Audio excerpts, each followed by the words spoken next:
शेतकरी बांधवांनो नमस्कार. पुन्हा एकदा डॉक्टर किसानच्या यूट्यूब चॅनलला तुमचं खूप खूप स्वागत करत असताना आजचा व्हिडिओचा विषय टोमॅटो शेतकऱ्यांसाठी खूप महत्त्वाचा आहे. फळाची फुगवण करताना शेंडा देखील चालू राहिला पाहिजे आणि फळावर कुठल्याही पद्धतीने डाग असेल, स्क्रॅचेस येऊ न देता फळाची उत्तम फुगवण आपल्याला कशी करता येईल त्या संदर्भामध्ये आजचा हा व्हिडिओ खूप महत्त्वाचा आहे. मित्रांनो, आपण शाहू व्हरायटीच्या या ठिकाणी प्लॉटमध्ये उभे आहोत. वरती जर शेंडा बघितला, फुलांची संख्या बघितली तर भरपूर असं खाली सेटिंग आणि वरती देखील फुलं आणि शेंडा. आणि याच ठिकाणी शेतकऱ्यांना अडचण येते की शेंडा पण चालू ठेवायचा आहे, फळाची फुगवण पण करायची आहे. कारण फुगवण करताना आपल्याला फॉस्फरस हा घटक खूप महत्त्वाचा आहे. आणि ज्या वेळेस आपण फॉस्फरस आणि पोटॅशची मात्रा आपण त्या ठिकाणी देत राहतो, त्यावेळेस दिलेला नायट्रोजन हा उचलला जात नाही आणि मग शेंडा थांबतो. पण नायट्रोजन दिला तर फळाची फुगवण होत नाही. मग अशा वेळेस आपल्याला कुठलं अन्नद्रव्य व्यवस्थापन दिलं गेलं पाहिजे. त्याचप्रमाणे दादा इकडे रे, इथं एक झाड आहे. खास मुद्दा म्हणून तुम्हाला दाखवतो की नुसता चांगला प्लॉट दाखवायचा, कुठंतरी उभं राहायचं, 10 लोक गोळा करायचे, ते काम आम्ही करत नाही. जे सत्य आहे, यांच्या प्लॉटमध्ये देखील हे पानं वळतंय आतमध्ये, पण हे प्रमाण खूप कमी आहे. प्लॉट आपण व्यवस्थित बनवला आहे, शेतकरी आपल्या सोबत आहे, त्यांचं नाव जाणून घेऊ, त्यांचं मनोगत देखील तुमच्या सगळ्या शेतकरी बांधवांसाठी असेल. दादा आपलं पूर्ण नाव सांगा. माझं दीपक रमेश चौधरी, राहणार, राहणार ओझर, तालुका निफाड, जिल्हा नाशिक. Mobile number. 9881323044. तुम्हाला डॉक्टर किसानची माहिती कुठून मिळाली होती? सर, मी तुमचे व्हिडिओ बघितले होते अच्छा, आणि व्हिडिओ बघता बघता आपले मावस मेवण्यांनी प्लॉट दिलेला होता तुम्हाला. आमच्याकडं. हो, तर ते बोलले की माझा प्लॉट पूर्ण गोळा झाला होता, अच्छा, मी सोडून द्यायच्या तयारीत होतो. सोडून द्यायची तयारीत होते. तर ते योगायोगाने तुमच्याशी संपर्क झाला. मी फोन लावला तर तुम्ही आले राऊंडला. हो. आल्यानंतर तुम्ही 1-2 ऍप्लिकेशन दिले मला. हा हा. त्या ऍप्लिकेशन नंतर प्लॉट असा झाला की मी लावला होता त्याच्या पलीकडे हे झालं. म्हणजे गेल्या वर्षी गेल्या वर्षीची गोष्ट आहे ना. त्याच्यानंतर तुम्ही मिरचीचा पण प्लॉट, मिरचीचा पण प्लॉट दिला होता. फ्लावर पण दिले. Flower. काय अनुभव आला तुम्हाला एकंदरीत? एकच नंबर काम आहे सर. जे प्रोडक्ट्स आहे ते दुकानदाराशी काही घेणं नाही, बरोबर. पण जे प्रोडक्ट ते काम करताय, 4-4 दिवस पावडर मारायचं नाही. अच्छा, सुंदर एकदम काहीच अडचण नाही. मित्रांनो, तर आपल्याला आपल्या व्हिडिओचा विषय असा, या ना पुढे या ना. हे बघ दादा, हे सेटिंग दाखव वरचं. हे बघा वरती पर्यंत सेटिंग कसं चालू आहे बघू शकता तुम्ही. इथं हे बघा, फळावर कुठलाही त्या ठिकाणी प्रादुर्भाव नाही. सेटिंग बघा, इकडे दाखव दादा, खाली बुडातलं दाखव. हे बघा, हे पहा, हे सेटिंग बघून घ्या. दाखवायचं कारण एकच आहे. काही शेतकऱ्यांनी मला फोन केला, सर म्हणे तुम्ही एवढं चांगलं काम करता आणि तुम्ही शूटिंग करताना आहे ना, तुम्ही जास्त प्लॉट दाखवत नाही. मग आपण काय करणार आहे आता, ते प्लॉट मध्ये अडचण असेल ते पण दाखवणार. प्लॉट पण 90% चांगला आहे ते पण दाखवणार. काही लोक काय करतात, 50% प्लॉट चांगला आहे, 10-12 जण गोळा करायचे, ह्या ह्या ह्या टॅव टॅव टॅव करायची, त्याच्यात काय मजा नाही. पहा ते पानं काढून, सर बरोबर बोलले तुम्ही व्हिडिओत यायला पाहिजे होतं. ठीक आहे, तुम्ही निरीक्षण करा, काय अडचणी आपण बघू, शेतकऱ्याला सल्ला देऊ याच्यातून. तर मित्रांनो, जर शेंडा असा पिवळा पडत असेल वरती, तर रूट झोन आपला ऍक्टिव्ह नाहीये. तो ऍक्टिव्ह करण्यासाठी आपल्याला जमिनीच्या माध्यमातून एकरी 1 लिटर प्लॅटिनम, 1 नग मास्टर रूट किट आणि 4 किलो गुळ.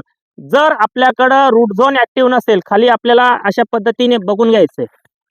इथं रूट पहा, हे पहा, मुळ्यांची संख्या पहा, व्हाईट रूट पहा, हे पहा, हे व्हाईट रूट बघा. हे काय खोटं काय बोलायचं नाही, डायरेक्ट पेपर उपसला मी. हे बघा, बरोबर आहे का नाही? आपल्याला खोटं बोलायचंच नाही दादा. आता तुम्हाला तर अनुभव आलेला आहे म्हणून आपण बरोबर आहे का नाही?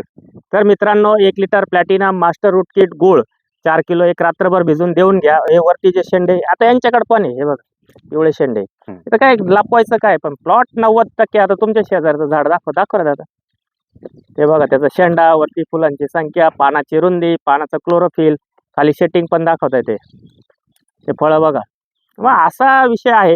आता हे ऍप्लिकेशन दिल्यानंतर वरतून फवारणी करताना आपल्याकडे नागाळी येता कामा नये, झांतो करपा येता कामा नये. तिथं equation pro 100 ml, delicate 100 ml असा एक स्प्रे तुम्ही त्या ठिकाणी करून घ्या. 2 ते 3 दिवस जाऊ द्या. 2-3 दिवसाने तुम्हाला स्प्रे करायचा आहे पुढचा.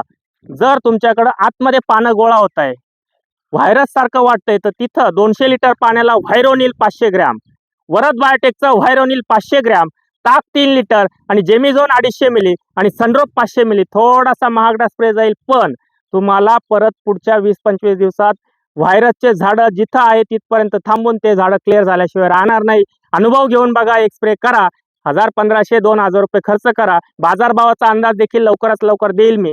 त्यानंतर पुढचा स्प्रे घेत असताना ड्रिपमधून ऍप्लिकेशन द्यायचंय. फळांची फुगवण करण्यासाठी एकरी 5 लिटर फोस्ट्रोक 50 किलो सिंगल सुपर फॉस्फेटची निवळी 4 किलो गुळ हे रात्रभर भिजवून आपल्याला निवळी घ्यायची सिंगल सुपर फॉस्फेटची. तुमचा डोस झाला का? हा दिलाय. आज दिलाय ना? दिलाय. तुम्ही गेल्या वर्षी पण वापरलेलं गेला आहे. होता. आता हे मागच्या बघा हा एवढा मोठा पंजा आहे. हो. हे बघा 4 5 9 आणि 6 15 फळ आहे खाली. एकच बन. हे बघा इथं पण 5 आहे, इथं पण आहे. बघितलं तुम्ही आतमध्ये बघितलं ते बघा. हे काय खोटं काय बोलायचं? हे माल खूप आहे ना, मालाचे काही पूर्ण पैसे बघून घ्या तुम्ही. दादा दाखव रे. तर शेतकऱ्यांना दाखवणं गरजेचं आहे. आपण काय पानं काढत नाही एक झाडाचे आणि असं झाड बाजूला करून पानं काढून घ्यायचे आणि मग ते फोटो दाखवायचे. रोप आहे माझ्याकडून घ्या, औषध आहे माझे घ्या, हम्म. तरच तुम्हाला रिझल्ट भेटेल. तुम्ही रोप दुसरीकडून आणलं, औषध दुसरीकडून घेतले तर आपलं काही नाही. तसं दुकानात जाणे, कर्जेट घ्या, इक्वेशन घ्या, काय तुम्हाला घ्यायचंय जेमिझोन घ्या, Syngenta, Bayer, FMC, local other product, हे सगळे रिझल्ट घेतल्याशिवाय तुमच्यापर्यंत येत नाही. म्हणून मी सांगतो, कोणी तुम्हाला फ्री शेड्यूल देत असेल आणि घरात बाटल्या बनवून विकत असेल तर त्याच्यावर विश्वास ठेवू नका दादा. हात जोडून विनंती, आपलं नुकसान करून घेऊ नका. मी फी घेतो, रितसर फी घेतो. घेता सर. किती फी भरली तुम्ही टोमॅटोची? 2500. 2500. बघा पण ते 2500 रुपयात काय फायदा झाला तुम्हाला? खूपच म्हणजे हा माल मी आतापर्यंत जी सेटिंग आहे हा आणि एवढा माल पहिल्यांदा बघतोय. झाडाची आणि हाईट झाडाची हाईट डायरेक्ट डोक्याला लागली टमाटे. तुम्हाला अंदाज आहे का हे प्लॉट चालू झाल्यानंतर 3-4 महिने हा प्लॉट चालेल, दुरी चालेल. सुद्धा चालेल. मागच्या वर्षी दुरी चालवली आपण. तर असा विषय मित्रांनो, भाजीपाल्यामध्ये आपण सातत्य कसं ठेवायचं. तर आपण फोस्ट्रोकची निवळी दिली, त्यानंतर पुढचा स्प्रे घेत असताना फळांवर डाग येऊ नये प्रिव्हेंटिव्ह मध्ये तुम्ही त्या ठिकाणी मेरिऑन टच ऑफ मॅग्नीजचा स्प्रे झाला. पानं कडेने जांभळट वाटत असतील तर त्या स्प्रेने 100% तुमचं नियंत्रण त्या ठिकाणी होतं आणि असा फ्रेश शेंडा निघतो. हे बघा. हो. आता हे ना, त्या दिवशी जे आपण फोनवर बोलणं झालं आपलं, हा त्याच्यानंतर जे 2-3 ऍप्लिकेशन किंवा वरून जे स्प्रे झाले त्याच्यानंतर प्लॉट आज निवळलाय, कालपासून फ्रेश दिसायला लागलाय. नाही तर बरोबर. त्याचे फोटो आहे माझ्याकडे, पूर्ण हा, गोळा मला झालेला, टाकले होते ना, गोळा पूर्ण झाला. गोळा झाला. आपण तो वायरोनिल हो हो, स्प्रे तो दिला, तो घेतला 100% त्याने रिझल्ट. पण रिझल्ट चांगला दिला. आणि आपण जे सातत्याने वेळापत्रक देतोय त्याचा पण तुम्हाला फायदा होतोय. कधी अडचण आली तर तुम्ही ते मला फोन किंवा करतो ऑफिसला आम्ही. कॉल करतात. फोन करतो. तर ती सेवा कशी वाटली तुम्हाला? खूप छान, काहीच अडचण नाही. तर मित्रांनो, आपण मेरिऑन टच ऑफ मॅग्नीजचा स्प्रे झाला, फोस्ट्रोकची फळ फुगवण्यासाठी निवळी दिली, त्यानंतर कर्जेट आणि बॅक्टोसिल आणि प्रोक्लेम इमामेक्टिन एकत्र स्प्रे दिला आणि त्यानंतर वरच्या फुलांचं सेटिंग आपल्याला करायचंय. खाली माल फुगून घेतला, वरती शेंडा चालून फुलांची साईज, फुलांचं आगमन आणि जास्तीत जास्त वरती जे फुलं दिसत आहे असे फुलं मिळून त्याचं सेटिंग देखील आपल्याला करायचंय. म्हणजे हे वरती जे फुलं दिसत आहे आपल्याला, हे बघा, हे वरती फुलं दिसत आहे आणि असं वरती सेटिंग पण झालं पाहिजे. वरचा पंजा पण सेटिंग झाला पाहिजे. हे बघा, हे वरचे पंजे सेट होत आहे. हो. हे सेटिंग करायचं असेल तर वरतून 200 लिटरला 10 दिवसाच्या अंतराने 2 फवारण्या घ्यायच्या. प्लॉट चालू झाल्यानंतर वरती शेंडा चांगला दिसतोय, शेंडा पिवळसर दिसतोय, तिथं जमिनीतून तुम्हाला काय द्यायचं ते देखील सांगितलं मी.